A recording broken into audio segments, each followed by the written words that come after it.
Hello students, welcome to LU Update, and today we are going to see some important questions related to public enterprises of India. And in that session we will see most MP questions related to your exams. So students, please watch the video till the end.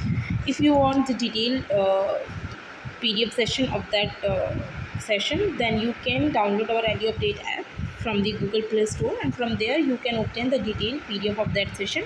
And if you are not subscribed to our channel, so please subscribe our channel for future related updates. So let's begin our session. First question is that the public sector enterprises are owned, managed and controlled by the option A government, B individuals, C foreigners or D investors. So public sector enterprises own, manage और control कौन करता है? So correct option will be option A, that is government.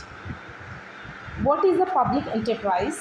Option A, an organization run by the government for the public good. Option B, a small business. Option C, a non-profit organization. Option D, a private organization. So public enterprise क्या है? एक public enterprise एक organisation जो कि government public के भले के लिए चला रही है. So option A will be correct. Now, which of the following is not a characteristics of a public enterprise? Public enterprise की कौन सी इसमें कैरेक्टरिस्टिक्स नहीं दी हुई है? ठीक है, इसमें से कौन सी एक कैरेक्टरिस्टिक नहीं है? Government ownership and management, public accountability, profit driven, D provision of essential service. You all know that कि कोई भी चीज़ जो लोगों के भले के लिए होगी तो उसका मोटिव प्रॉफिट नहीं हो सकता. ठीक है, सो ऑप्शन सी क्या होगा? करेक्ट होगा. Profit driven is not a characteristics of public enterprise. Public enterprise are primarily established for option A earning profit, option B paying dividend, option C social welfare, option D reducing competition. So public enterprise primarily किस चीज़ के लिए establish होती हैं? तो मैंने अभी आपको बताया था कि गवर्नमेंट इस्टेब्लिश करती है for the welfare of the society. तो यहाँ पे जो ऑप्शन करेक्ट होगा वो होगा सोशल वेलफेयर. इसका प्रॉफिट मोटिव नहीं होता बट कि सोसाइटी का भलाई, मतलब उसका वेलफेयर एक्टिविटीज़ करना होता है. What is one key challenge faced by public enterprises? Option A, lack of capital. Option B, political interference. Option C, excessive profit. Option D, lack of market share. तो इसमें सबसे बड़ा जो चैलेंज है public enterprises का वो कौन सा है? तो ऑप्शन भी करेक्ट होगा, क्योंकि जो पब्लिक एंटरप्राइजेस है वो गवर्नमेंट ओन करती है, तो वहाँ पे पॉलिटिकल इंटरफेरेंस सबसे ज़्यादा होता है. सो ऑप्शन बी क्या होगा? करेक्ट होगा. One benefit of public enterprise is option A, they can function without any regulation. Option B, they always outperform private enterprises. Option C, they can provide services even when they are not profitable. Option D, they do not require any public accountability. So सबसे बड़ा benefit public enterprise का क्या है? तो यही है कि वो इवन जब वो प्रॉफिट नहीं भी करते हैं ना, तब भी वो सर्विसेज प्रोवाइड करते हैं. तो option C will be correct. There are dash forms of public sector enterprises. कितने फॉर्म्स के पब्लिक सेक्टर एंटरप्राइजेस होते हैं? Option A 3, option B 4, option C 7, option D 5. So यहाँ पे correct option will be option 3. Option A 3. जैसे कि जो public sector enterprises होते हैं कितने टाइप्स के होते हैं? 3 टाइप्स के होते हैं. Okay. Public enterprises can promote balanced regional development by option A focusing operations in urban areas only, B establishing operations in under developed areas, option C investing in overseas market, option D outsourcing jobs to cheaper labour market. So जो है public enterprise अपना balanced regional development कर सकते हैं. कैसे? तो सबसे बड़ा जो इसका जो है यहाँ पे ऑप्शन बेस्ट रहेगा वो ऑप्शन बी रहेगा, establishing operations in under developed areas. यानी जो under developed areas of the country वहाँ पे अगर वो ऑपरेट करेंगी तो एक बैलेंस रीजनल ग्रोथ और डेवलपमेंट होगा अपनी कंट्री का. ठीक है, क्योंकि रूरल एरियाज़ जैसे कि under developed areas, mostly under developed areas तो रूरल एरियाज़ में ही होती हैं. अगर वहाँ पे पब्लिक सेक्टर एंटरप्राइज इस्टेब्लिश हुई तो वहाँ के लोगों को एम्प्लॉयमेंट मिलेगा एंड जिससे उनकी इनकम बढ़ेगी, सेम में उनका स्टैंडर्ड ऑफ लिविंग बढ़ेगा. सो इस तरह से इकोनॉमिक डेवलपमेंट के लिए बहुत ज़्यादा ही ये बेस्ट रहेगा. So option B will be correct. Which of the following is the role of public enterprises in the economy. इसमें से कौन सा पब्लिक एंटरप्राइज का एक रोल है? Option A reducing income inequality, option B increasing stock market volatility, option C providing high return to investors, option D maximising profit at all cost. यहाँ पर सब पब्लिक इंटरप्राइजेस का सबसे बड़ा रोल क्या है, तो यही रहता है रोल, रिड्यूसिंग इनकम इनक्वालिटी, यानी इनकम इनक्वालिटी को कम करना। जो रिच एंड पुअर पीपल का जो वो भेद है उसको कोशिश करते हैं कि इनकम इनक्वालिटी को कम किया जाए। How do public enterprises contribute to foreign exchange earning? Option A, by promoting and facilitating exports. Option B, by importing goods and services. Option C, by investing in foreign companies. और option D, by avoiding paying taxes.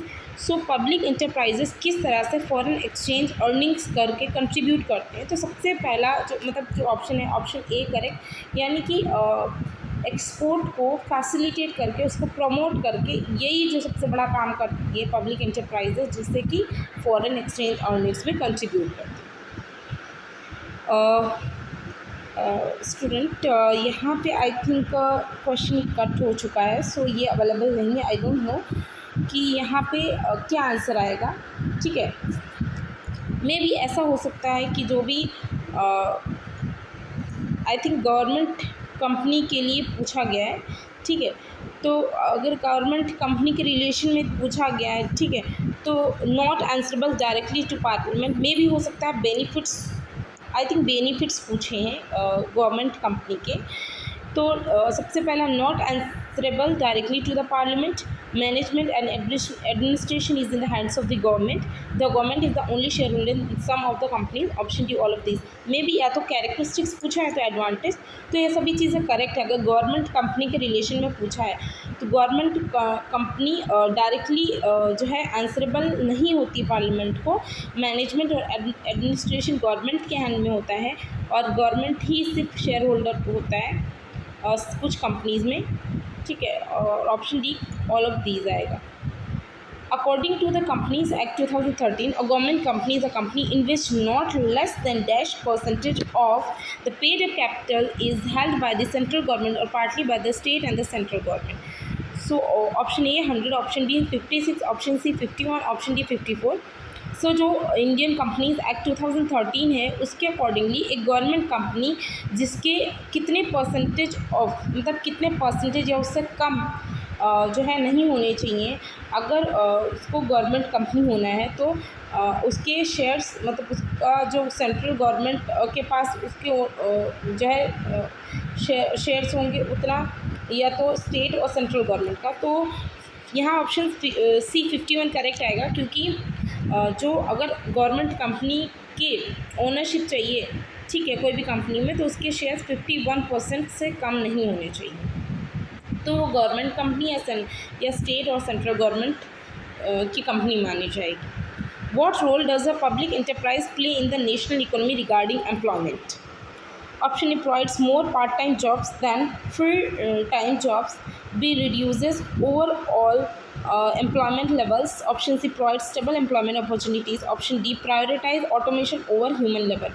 So public enterprise का national economy में employment के regarding क्या role है, तो इसका सबसे best correct option रहेगा ऑप्शन सी, क्योंकि ये स्टेबल एम्प्लॉयमेंट अपॉर्चुनिटीज़ प्रोवाइड करता है। 14 dash and dash public sector companies played an important role in expanding export of the country, ठीक है।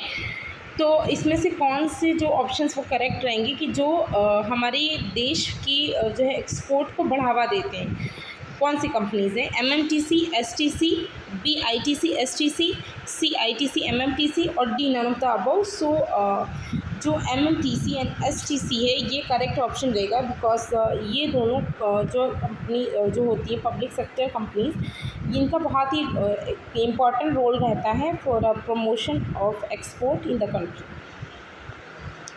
In 1991, the number of PSUs were reduced from 17 to option A 8, option B 10, option C 7, option D 5. So 1991 में public sector units का number कम करके 17 से कितना कर दिया गया। सो यहाँ ऑप्शन ए करेक्ट होगा, क्योंकि जो है पहले 17 थी पब्लिक सेक्टर यूनिट्स, अब उनको 8 कर दिया 1991 में। मतलब कुछ एरियाज़ ही रिजर्व रखे गए फॉर पब्लिक सेक्टर एंटरप्राइजेज, जैसे कि एटॉमिक एनर्जी और आर्म्स फोर्सेस, कम्युनिकेशन और ट्रांसपोर्ट था। एंड इसके साथ साथ एक और था, आई थिंक ट्रांसपोर्ट हो गया, हाँ यही सब थे, आर्म फोर्सेस, इतने थे। सो एट प्रेजेंट अगर आपका पूछ लिया जाए क्वेश्चन कि एट प्रेजेंट कितने यूनिट्स हैं, तो एट प्रेजेंट हो गए हैं 2, ठीक है। लेकिन 1991 के अकॉर्डिंग पूछेंगे तो आपको 8 करेक्ट मानना है। In 2001, the area that was reserved for the public sector were B. Arms, C. Railway, option D. all of the above. सो यहाँ पे ऑप्शन ए तो पता नहीं है हमें, आई थिंक इसमें आर्म्स रेलवे हो गया, तो इसमें मे भी मतलब दिया नहीं है तो मैं नहीं कह सकती क्या है, लेकिन जो भी 2 ऑप्शंस करेक्ट हुए हैं जो दिए हुए हैं, तो आप all of above he correct करोगे, क्योंकि 2001 में एरिया जो कि पब्लिक सेक्टर के लिए रिजर्व की गई थी वो कौन सी थी। सो ये आएगा option D, all of above. What was the primary reason for the growth of public enterprises in India immediately after independence? Option A, to generate profit. Option B, to facilitate foreign investment. Option C, to achieve rapid economic development. Option D, to build a stock market. So जो हमारा देश आज़ाद हुआ उसके बाद immediately हमारे public enterprise का growth का main reason क्या था। सो यहाँ पे करेक्ट ऑप्शन रहेगा कि to achieve rapid economic development, यानी कि हमारा जो इकोनॉमिक डेवलपमेंट हुआ वो बहुत जल्दी होने लग गया था because of public enterprises. So option C will be correct. Which 5-year plan mark the beginning of public sector enterprises in India? A first 5-year plan, B second 5-year plan, C third 5-year plan और D fourth 5-year plan. तो कौन सा जो है 5-year plan जहाँ से public sector enterprise की beginning हुई थी, तो ये आएगा option B, second 5-year plan. Which one of these public sector enterprises was not establish in the 1950s in India? यहाँ पे जो भी पब्लिक सेक्टर एंटरप्राइजेज स्टैब्लिश हैं तो 1950 में कौन इसमें से स्टैब्लिश नहीं हुआ था? Hindustan aeronauticals limited, Bharat heavy electricals limited, oil and natural gas commission, Indian oil corporation. So यहाँ पे 1950 में भेल यानी कि Bharat heavy electrical limited establish नहीं हुआ था। Which Indian company sector enterprise is the largest employer?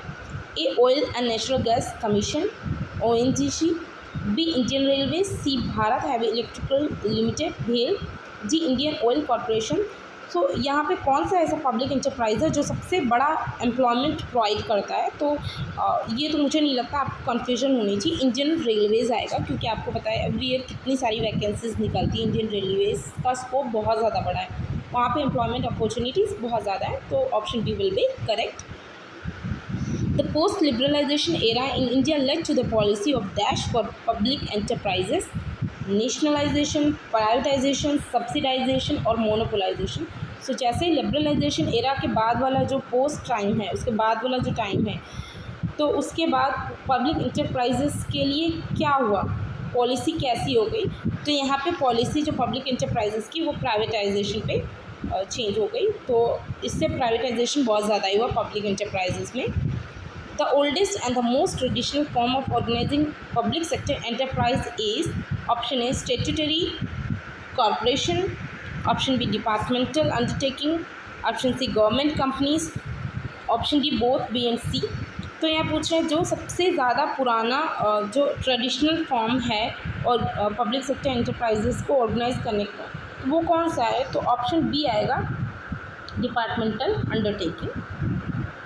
23 dash is an example of a departmental undertaking. यहाँ पे से जो ऑप्शंस अवेलेबल है इसमें से कौन सा एक डिपार्टमेंटल अंडरटेकिंग का एग्जाम्पल है? Option A ONGC, option B SAIL, option C Indian railways, option D state bank of India. So option C correct होगा, Indian railways is an example of departmental undertaking. The employees of departmental undertakings are headed by B, civil servants transferable from one ministry to another. Option C RBI, option D both A and B। ठीक है, तो जो employees इन departmental undertaking के वो कौन head करता है उनको? सिविल सर्वेंट्स जो होते हैं मिनिस्ट्री के, या आरबीआई या बोथ एंड बी। तो यहाँ पे जो करेक्ट ऑप्शन ए तो नहीं पता चल रहा, सो हम यहाँ पे ऑप्शन बी करेक्ट मानेंगे, क्योंकि जो मिनिस्टर्स जो है अपॉइंट किए जाते हैं, ठीक है, डिपार्टमेंट में, वो आएंगे। एक सेकेंड। सो यहाँ पे ऑप्शन बी करेक्ट होगा, ठीक है। Now a corporate body created by the legislature with defined powers and functions and is financially independent. Option A statutory corporation, option B joint ventures, option C government company, option D both A and C। तो यहाँ पे जो available option है इसमें से आपको ये बताना है कि कौन सा ऐसा कॉर्पोरेट बॉडी जो एक स्पेशल एक्ट ऑफ पार्लियामेंट और लेजिस्लेचर जिसके अलग ही उसी एक्ट में पावर्स और फंक्शंस डिफाइन किए जाते हैं, जो कि फाइनेंशियली इंडिपेंडेंट होती है, ऐसी कौन सी बॉडी है। तो ये आएगा ऑप्शन है statutory corporation. Statutory corporations independent जो है काम करते हैं और वो जो है एक स्पेशल एक्ट ऑफ लेजिस्लेचर के थ्रू इस्टेब्लिश किए जाते हैं। Now statutory corporations are a dash for the financial resources, A dependent on the government, B dependent on RBI, option C independent, option D none of the above. So इसका answer भी आपको previous question में मिल चुका है कि statutory corporations financial resources के लिए क्या होते हैं। तो मैंने कहा जैसे कि ये स्पेशल एक्ट ऑफ लेजिस्लेचर के थ्रू ही इस्टेब्लिश होते हैं, ये इंडिपेंडेंट होते हैं, तो फाइनेंशियल रिसोर्सेज के लिए भी क्या रहता है, independent. So option C will be correct. What is a holding company? A company that produces goods or services, a company that owns assets in other companies, a company that trades stocks and bonds. Option D, that sells franchises. So holding company कौन होती है? तो holding company वो होती है जो दूसरी company में अपने असेट्स होल्ड करे। सो ऑप्शन बी क्या होगा, करेक्ट होगा। Provision under the companies act 1956 mean without with holding of profit for the following. A, for a known liability whose amount can be very accurately determined, for a known liability whose amount cannot be very accurately determined, for any unknown liability। D, for any general or specific purpose। तो provision जो under companies act 1956 उसका meaning कि क्या होता है कि profit withhold करना किसके लिए, तो मतलब कि ऐसी लायबिलिटी के लिए जिसका अमाउंट एक्यूरेटली पता ना किया जा सके। तो ऑप्शन बी करेक्ट आएगा। It is mandatory to purchase at least how many shares of total equity of the subsidy company to the holding company, यानी होल्डिंग कंपनी के लिए कितने % ऑफ शेयर्स इक्विटी के परचेज करना कंपलसरी है होल्डिंग कंपनी के लिए, ठीक है। Option A more than 50%, option B 51%, option C 75%, option D 25%। So option यहाँ पे बी करेक्ट होगा। 51% कंपलसरी होता है कि इतना तो परचेस करना ही होता है होल्डिंग कंपनी को। Indicate the most popular route of privatisation adopt by the government of India in recent decades. Option A management employee buyout, option B spontaneous privatisation, option C cross holding, option D strategic sale. तो इसमें से कौन सा एक popular root है privatisation का जो कि गवर्नमेंट ऑफ इंडिया ने कुछ डिकेड से अडॉप्ट किया है? तो यहाँ पे सबसे बेस्ट करेक्ट ऑप्शन रहेगा ऑप्शन डी स्ट्रेटेजिक सेल। धीरे धीरे कंपनी क्या करी है, अपना जो भी गवर्नमेंट अथॉरिटी उसको प्राइवेटाइज करती जा रही है, सेल करती जा रही है।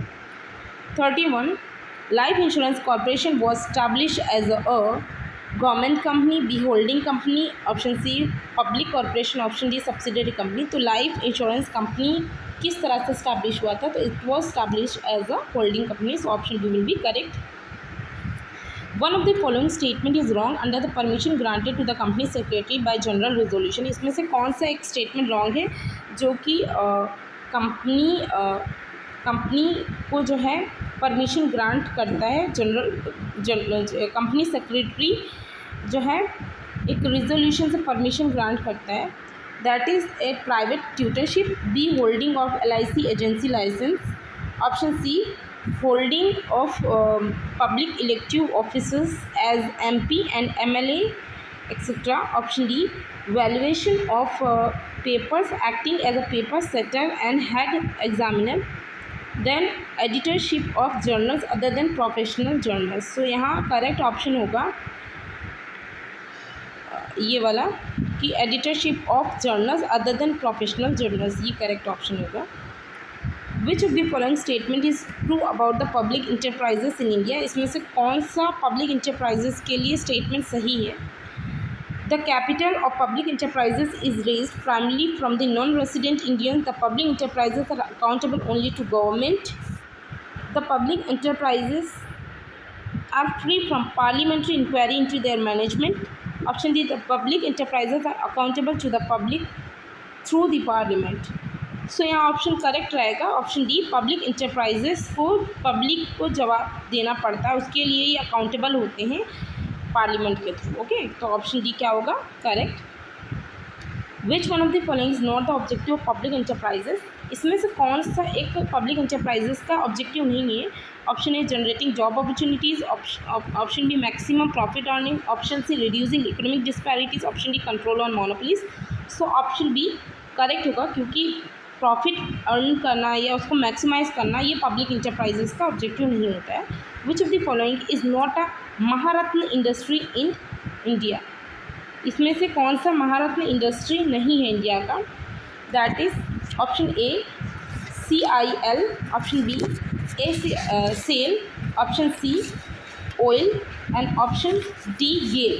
तो यहाँ पर से जो ऑप्शन सही रहेगा वो रहेगा oil, that is not a Maharatna industry in India. A public corporation is A created by a special act of parliament. B, not as separate legal entity. Option C, not managed by a government nominated board of directors. Option D, set up under the Companies Act 1956. तो public corporation क्या है, तो public corporation क्या है कि वो जो है एक स्पेशल एक्ट ऑफ पार्लियामेंट के थ्रू क्रिएट किया जाता है। तो ऑप्शन ए क्या हो जाएगा करेक्ट होगा। The minimum number of members in public companies, minimum number of members public company में कितने होने चाहिए। Option A 5, B 7, C 10, option D unlimited. तो जो पब्लिक लिमिटेड कंपनी होती है वहाँ पे जो है 7 होने चाहिए मिनिमम नंबर ऑफ मेंबर्स, और मैक्सिमम अगर पूछेंगे तो वहाँ पे अनलिमिटेड आएगा। The first director of a company is appointed by option A promoter, B registrar of company, option C shareholders और D none of these। तो जो पहला डायरेक्टर कंपनी का अपॉइंट किया जाता है वो कौन अपॉइंट करता है, तो ऑप्शन ए प्रमोटर आएगा। Normally a company auditor is appointed by a central government, B shareholders, C board of directors और D company law board. So normally company का ऑडिटर कौन अपॉइंट करता है, देखो नॉर्मली पूछा है तो आपको ऑप्शन बी शेयर होल्डर्स लिखना है। अगर यहाँ पे हम गवर्नमेंट के केस में देखते, ठीक है, तो अगर जैसे गवर्नमेंट कंपनी होती है ऐसा कुछ तो वहाँ सेंट्रल गवर्नमेंट हम ले सकते थे।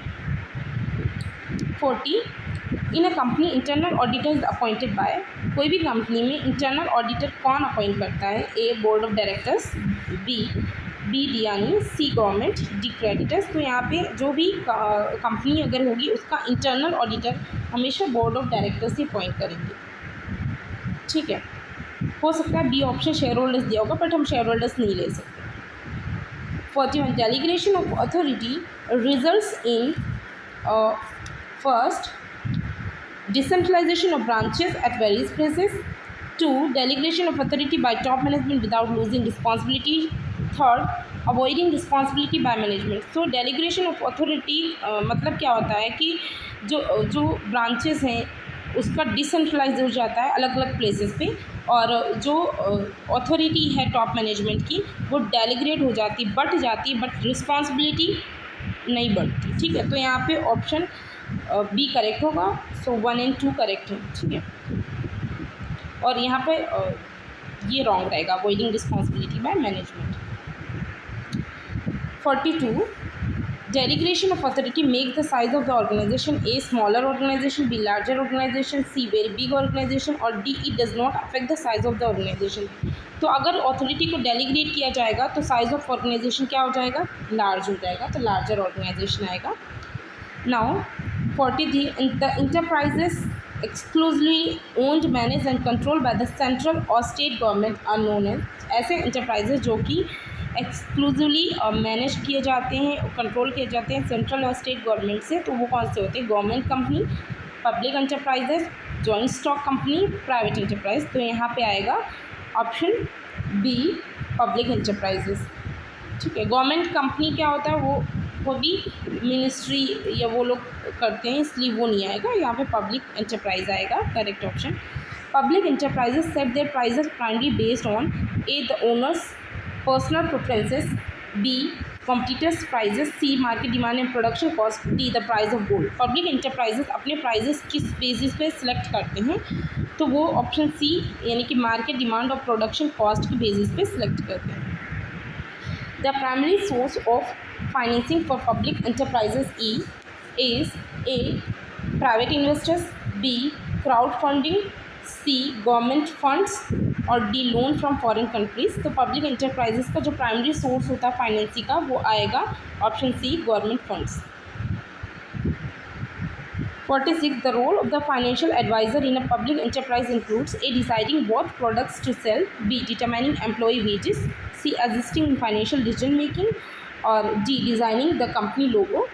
तो जो रोल होता है फाइनेंशियल एडवाइज़र का पब्लिक एंटरप्राइज में, उसमें उसका रोल ये होता है कि फाइनेंशियल डिसीजन मेकिंग में असिस्ट करना, साथ देना, ठीक है, पब्लिक एंटरप्राइजेस का। Then disinvestment in public sector unit refers to investment in foreign public sector units, investment in private sector units, C the sale or liquidation of assets by the government और D the purchase of new assets by the government। तो अगर यहाँ पे पूछ रहे हैं कि disinvestment किया जा रहा है पब्लिक सेक्टर यूनिट्स में, तो इसका मतलब होता है कि या तो सेल किया जा रहा है या तो कंपनी अपने एसेट्स को लिक्विडेट कर रही है, गवर्नमेंट कंपनी, ठीक है।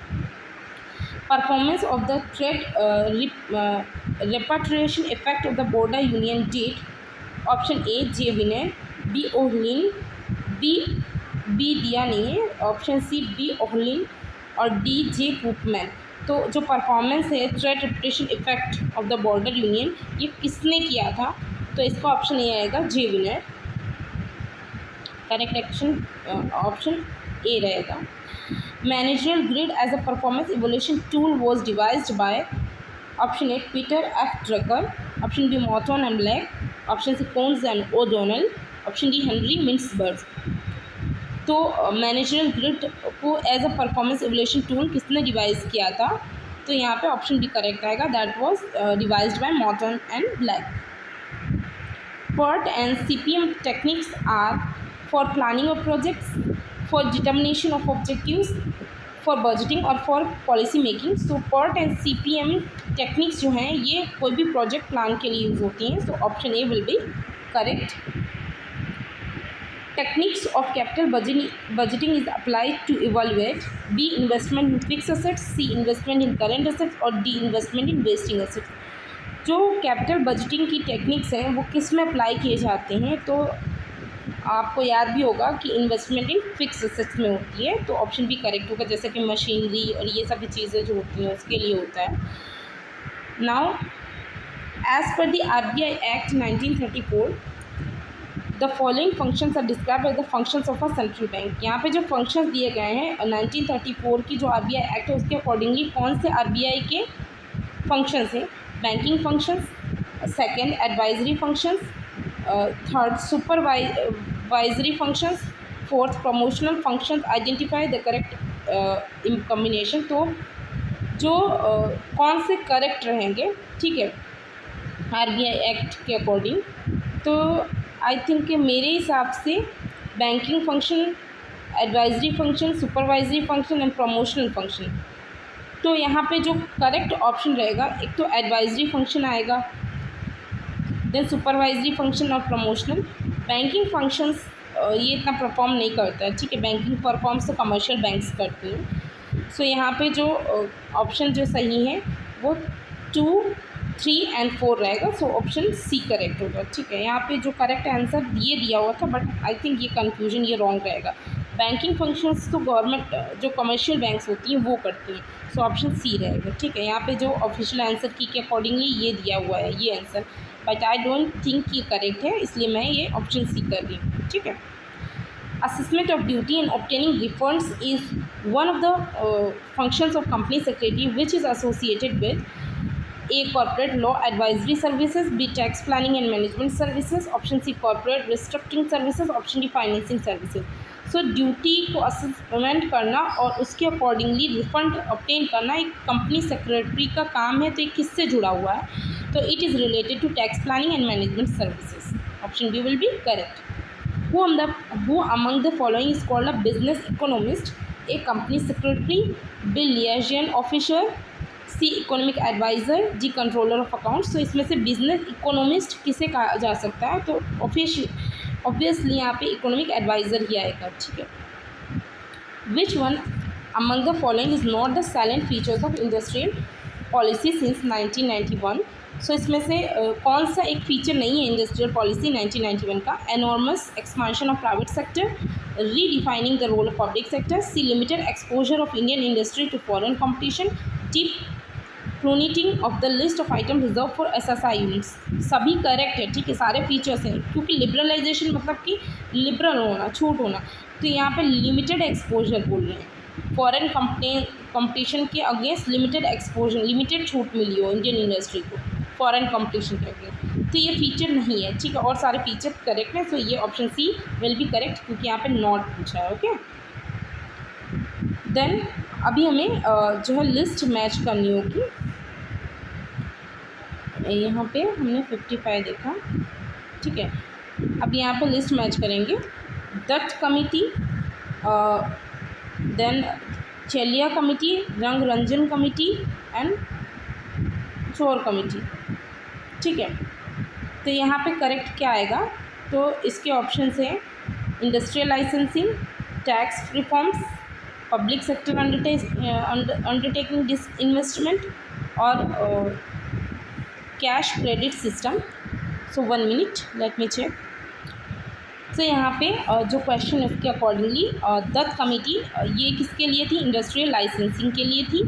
चलिया कमेटी थी वो टैक्स रिफॉर्म्स के लिए। Rangarajan committee that is for public sector undertaking disinvestment and Chore committee that was for cash credit system. So option A will be correct, 1 2 3 4। When the shares of a public industry are sold in the market, it is called A globalization, B privatisation, C disinvestment और D liberalisation. तो जब भी public company अपने shares को market में sell करती है तो इसको हम बोलते हैं disinvestment. Okay, option C will be correct.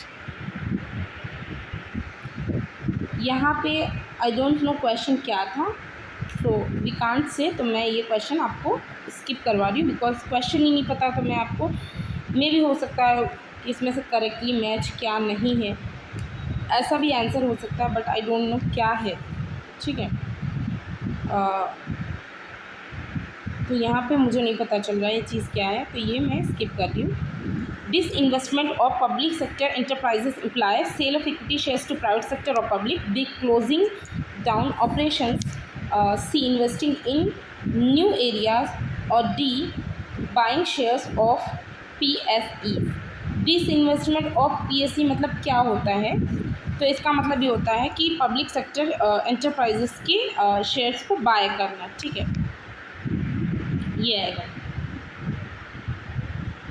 Then public enterprise autonomy refers to a independence in decision making process, B freedom from government control, C independence from the market competition, D freedom from audit procedure। So public enterprises autonomy मतलब ये होता है कि जो अपने decisions जो है खुद ही लेता है, ठीक है, डिसीजंस। तो independence in decision making process will be correct. Independence from the market competition, sorry, the primary form of public enterprise accountability to the parliament is A regular audit, B paying taxes, C making annual reports available, D holding public meeting। सो जो primary form of जो public enterprises है उसका जो primary accountability parliament के लिए क्या होता है? सो ये रहता है कि मेकिंग एनुअल रिपोर्ट्स अवेलेबल, यानी कि एनुअल रिपोर्ट्स अवेलेबल करना। So option C will be correct. 62 accountability in an organization lies with line authority, staff authority, C informal authority और D all of above। Accountability कोई भी organisation में हमेशा line authority के पास रहती है। So option A will be correct.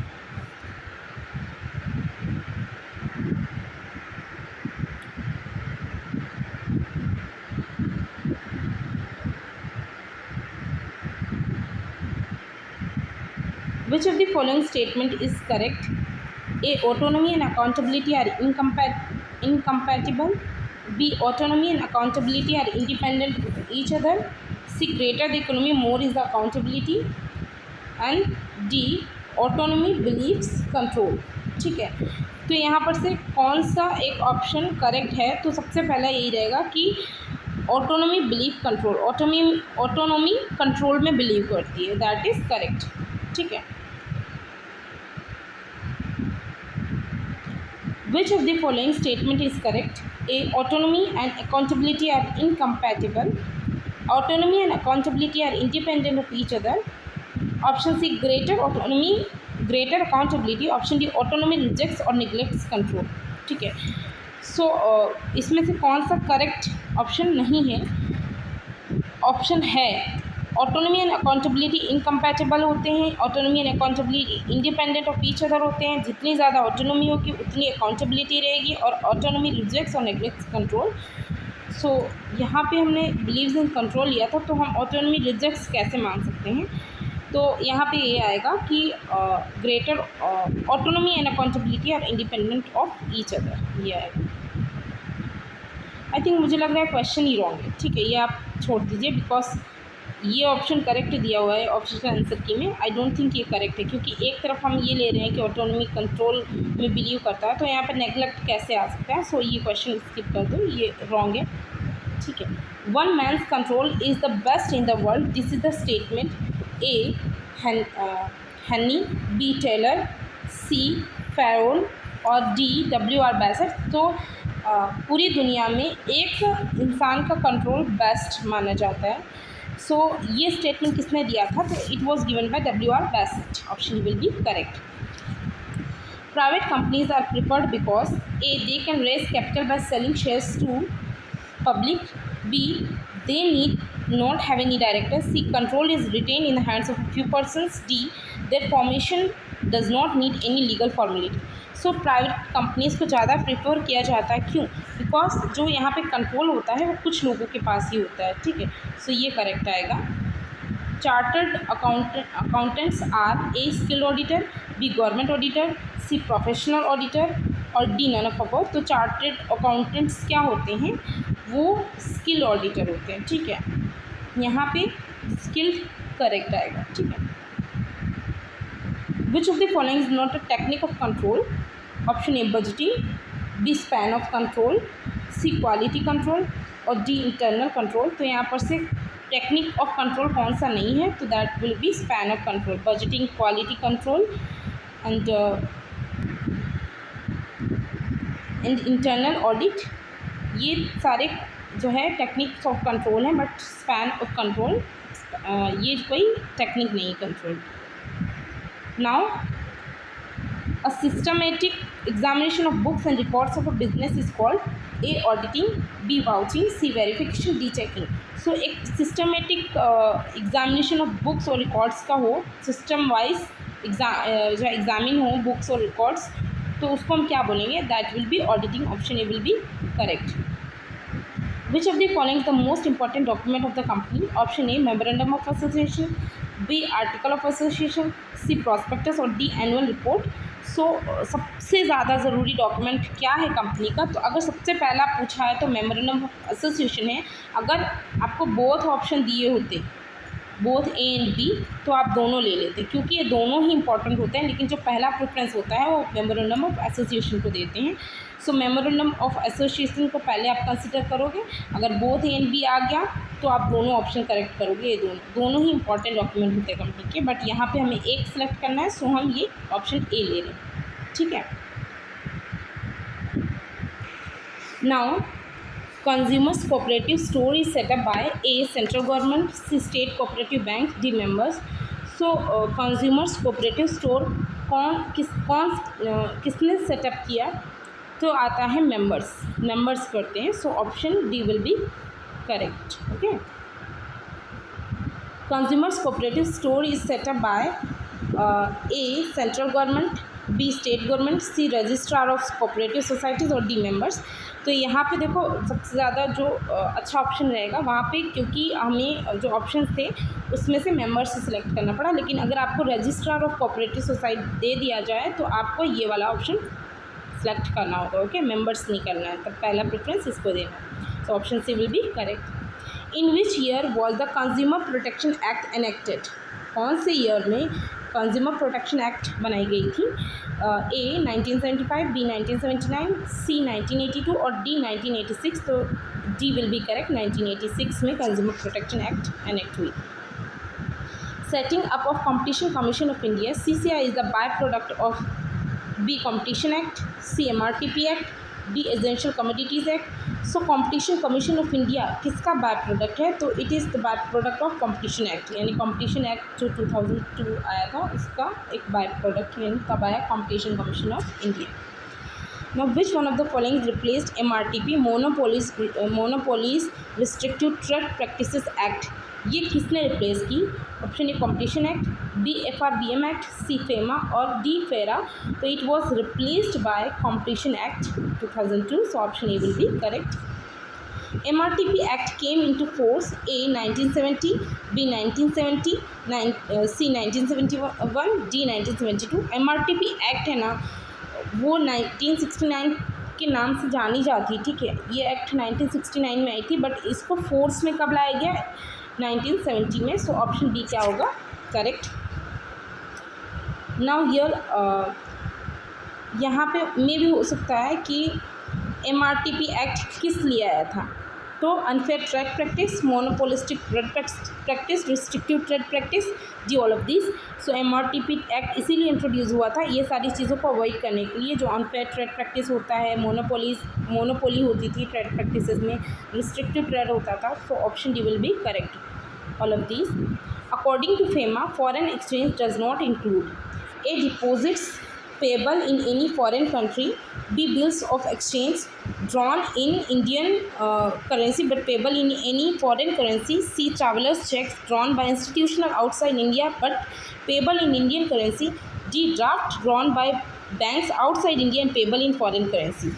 So FEMA foreign exchange management act में foreign exchange क्या इंक्लूड नहीं करता? सो ऑप्शन डी आएगा। जो ड्राफ्ट जो बैंक जो कि इंडिया के आउटसाइड बनाए गए हैं और उनको फॉरेन करेंसी में पे करना है, तो इसको हम जो है फॉरेन एक्सचेंज मैनेजमेंट एक्ट के अंदर नहीं लेंगे, ठीक है, ये नहीं इंक्लूड होता है। Foreign exchange regulation act was implemented in India on, जो फॉरेन एक्सचेंज रेगुलेशन एक्ट है वो इंडिया में कब जो है इम्प्लीमेंट की गई थी? ऑप्शन ए 5 जुलाई 1978, बी 1 जून 1980, सी 10 सितंबर 1973 और डी 1 जनवरी 1979। सो यहाँ करेक्ट ऑप्शन रहेगा ऑप्शन सी 10 सितंबर 1973 को foreign exchange regulation act implement हुआ था। Now last question is that FEMA was implemented in the year dash in India, A 1998, B 2000, C 2001, D 2008। Foreign exchange management act that replaced फेरा को उसने replace किया था। तो ये किस ईयर में इम्प्लीमेंट हुई? तो ये इम्प्लीमेंट हुई थी option B 2000। So students, here I am ending my session. I hope आप सभी को क्वेश्चंस बेनिफिशियल लगे होंगे। So let's end our session. Thank you.